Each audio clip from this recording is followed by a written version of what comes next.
नमस्कार, स्वागत है आप सभी का। यूपी पुलिस कांस्टेबल भर्ती 2024 को लेकर के बात करेंगे। एक अभी-अभी की अपडेट है, भर्ती बोर्ड के डीजी मैम का भी ये जवाब आया है पेपर लीक प्रकरण में।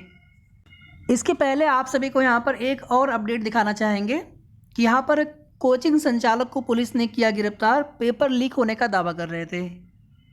दर्जनों लड़कों को लेकर हाईवे पर कोचिंग संचालक ललित पाठक ने किया था प्रदर्शन। तो फिलहाल में यहाँ पर अगर पेपर लीक हुआ है तो आखिर इस चीज़ को हम किस प्रकार से अपना विरोध दिखाएं, किस प्रकार से हम शासन तक अपनी बात पहुंचाएं, आखिर किस प्रकार से। यानी कि यहाँ पर विरोध भी नहीं कर सकते हैं, या फिर अगर हमारे पास साक्ष्य है तभी हम विरोध करें।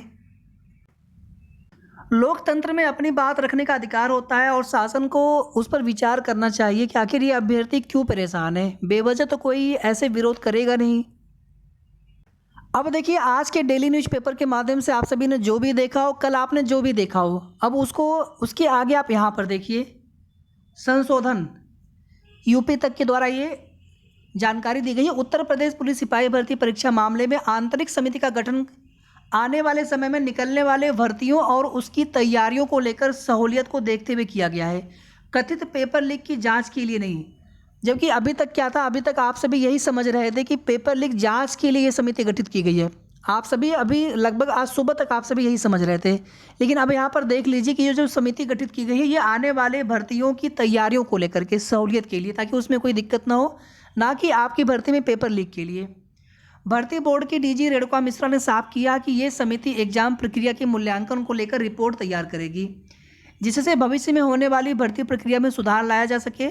समिति सोशल मीडिया पर फ्लोट हो रहे अनवेरीफाइड दावों की भी जांच करेगी, ताकि दावों की सच्चाई बाहर आ सके। देखिए, जो चीज़ें बिल्कुल सही हो उसी चीज़ को लेकर के हमें बात करना चाहिए। बिल्कुल अपने जगह पे सही है, लेकिन यहाँ पर शासन स्तर से जांच होनी चाहिए प्रकरण की। कोई भी इस तरह की चीज़ें नहीं होनी चाहिए भर्ती में। मेहनत करने वाले अभ्यर्थी कितने उम्मीद से मेहनत करते होंगे, किस प्रकार से कितनी कठिनाइयों में तैयारी की होगी आप सभी ने, घर वालों की उम्मीदें होती हैं आपसे, किन परिस्थितियों में आप सभी ने एग्ज़ाम दिया होगा, कैसे आप ट्रेवल किए होंगे, कितनी सारी तकलीफ़ें आप सभी ने झेली होंगी। तो ये सारी चीज़ें भी शासन को समझना चाहिए। आगे देखिए, आप सभी, भर्ती बोर्ड की डीजी रेणुका मिश्रा ने साफ कर दिया है कि एग्ज़ाम से पहले कोई भी क्वेश्चन पेपर किसी भी सोशल मीडिया पर अपलोड नहीं हुआ है। जो कुछ भी सोशल मीडिया पर शेयर किया गया वो एग्ज़ाम के बाद किया गया है। जो कैंडिडेट एग्ज़ाम में बैठे थे उन्हें क्वेश्चन पेपर घर ले जाने की अनुमति थी। भर्ती बोर्ड की इंटरनल समिति इन पोस्ट को पढ़ेगी और उसके पीछे की सच्चाई और दावों की जांच करेगी। इंटरनल समिति यानी जो आंतरिक समिति बनी है। डीजी ने कहा कि बोर्ड और सरकार का ध्यान हमेशा पारदर्शिता और योग्यता पर होता है। ये सभी लोग चाहते हैं, मेहनत करने वाला अभ्यर्थी इन्हीं चीज़ों के आधार पर तैयारी करता है कि अगर हम मेहनत करेंगे तो हम ज़रूर नौकरी पाएंगे। इसलिए सभी बिंदुओं और मामलों की ईमानदारी से जाँच की जाएगी। बिल्कुल जाँच होनी चाहिए। अब इसके आगे बात करेंगे एक एक्सपेक्टेड कट ऑफ को लेकर के। लास्ट ईयर कितनी कट ऑफ गई थी, पेपर के लेवल को भी हम कंपेयर करेंगे लास्ट ईयर से और इस बार से। एक चीज़ आप सभी यहाँ पर और देख लीजिए, 17-18 फरवरी को आपका एग्जाम हुआ है, 11 फरवरी को आरओ एआरओ का एग्जाम हुआ है। और जब से एग्जाम हुआ है आरओ एआरओ का, तब से लगातार पेपर लीक और री एग्जाम, पेपर लीक का विरोध और री एग्जाम की मांग की जा रही है। और आप देखेंगे आज भी बड़ी संख्या में अभ्यर्थी लोक सेवा आयोग पहुँचे हुए हैं गेट नंबर 2 पर। इसके पहले भी अभ्यर्थी गए हुए थे, साक्ष्य भी दिया गया। अब यहाँ पर देखिए, जो भी इस प्रकरण में जो भी लोग पकड़े जाते हैं, शामिल होते हैं, उनको भी सोचना चाहिए कि मेहनत करने वाले अभ्यर्थी कितनी मेहनत करता है एक रोजगार के लिए, एक नौकरी के लिए। लेकिन यहाँ पर गलत तरीके से या फिर फर्जी तरीके से यहाँ पर पेपर लीक आदि करने का प्रयास करने वाले उन लोगों को क्या मतलब है इन सब चीज़ों से। अब ऐसे जो भी इस प्रकरण में शामिल हो, ऐसे लोगों को तो कभी भी आने वाले भर्तियों में शामिल ही नहीं होना चाहिए।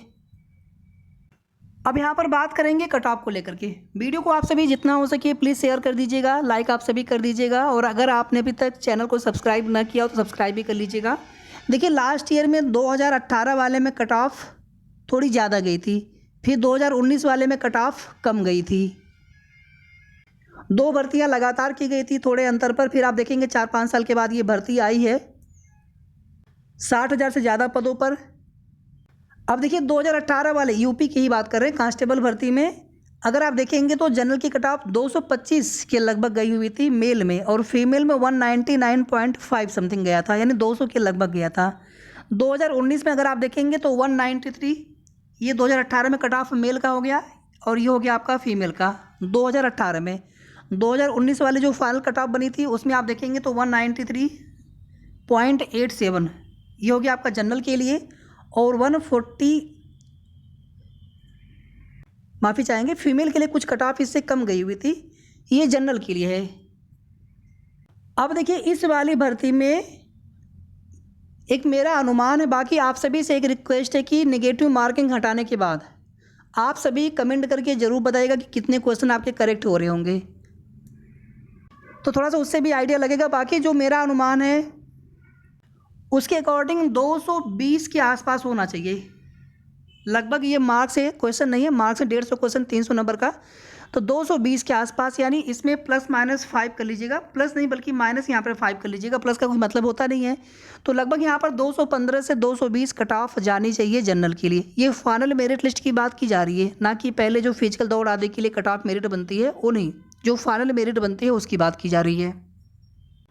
और अगर फीमेल अभ्यर्थी हैं, देखिए फीमेल अभ्यर्थी के लिए 25-30 नंबर कम से कम रहना चाहिए, तो मेरे हिसाब से यहाँ पर 190 के आसपास कट ऑफ जाना चाहिए फीमेल के लिए। ये बात हो रही है जनरल के लिए। जनरल में अगर आप मेल हैं तो 215-220 के आसपास कट ऑफ जाना चाहिए, एक अनुमान है, अनुमानित कट ऑफ है। फीमेल के लिए लगभग 190 के आसपास।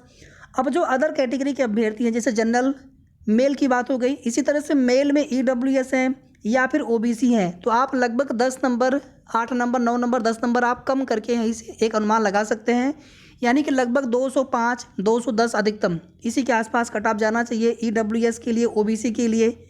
इसी तरह से फीमेल में है तो 180 के आसपास लगभग कट ऑफ जाना चाहिए, 185 के आसपास जाना चाहिए। फीमेल में OBC है, EWS हैं, तो इसी तरह से SC हैं तो आप OBC EWS की कट ऑफ से थोड़ा सा 5-10 नंबर और कम कर लीजिएगा, या 15 से 20 नंबर आप कम से कम कर लीजिएगा, 15 नंबर, 10 से 15 नंबर। ST में कट ऑफ कम जाती है। ST में कट ऑफ फीमेल के लिए चाहे मेल के लिए लगभग 150-60 बहुत होता है, बहुत रहेगा जहाँ तक मेरा अनुमान है, और फीमेल के लिए लगभग इससे भी कम, 10-15-20 नंबर इससे भी कम करके आप मान कर चल सकते हैं। तो यहाँ पर कट ऑफ जो हाई जाएगी जनरल के लिए लगभग 215-220 तक। अब इसमें 1-2 नंबर, 4 नंबर प्लस माइनस हो सकता है, एक अनुमान है। बाकी आप सभी कमेंट करके ज़रूर बताइएगा कि कितने आपके मार्क्स बन रहे हैं नेगेटिव मार्किंग हटाने के बाद, और आपको क्या लगता है कितना कट ऑफ जा सकता है फाइनल मेरिट लिस्ट के लिए। बाकी जिनको थोड़ी भी उम्मीद लगे आप आगे की स्टेज की तैयारी करते रहें। और पेपर लीक वाले प्रकरण में आपका क्या कहना है। बाकी हम सभी को सिस्टम के ऊपर भरोसा रहता है, सरकार के ऊपर पूरा भरोसा होता है, लेकिन यहाँ पर कोई भी अगर चीज़ें अगर विरोध की जाती हैं तो शासन स्तर की भी नैतिक जिम्मेदारी बनती है कि आप उसकी पूरी जाँच कराएँ, और अगर पेपर लीक किसी भी स्तर से हुआ है तो दोबारा पेपर होना चाहिए। शेष आगे की जो भी जैसी भी जानकारी मिलेगी आपकी भर्ती से संबंधित, आप सभी को समय समय पर उसकी अपडेट देते रहेंगे। तब तक आप सभी अपना ध्यान रखें। धन्यवाद।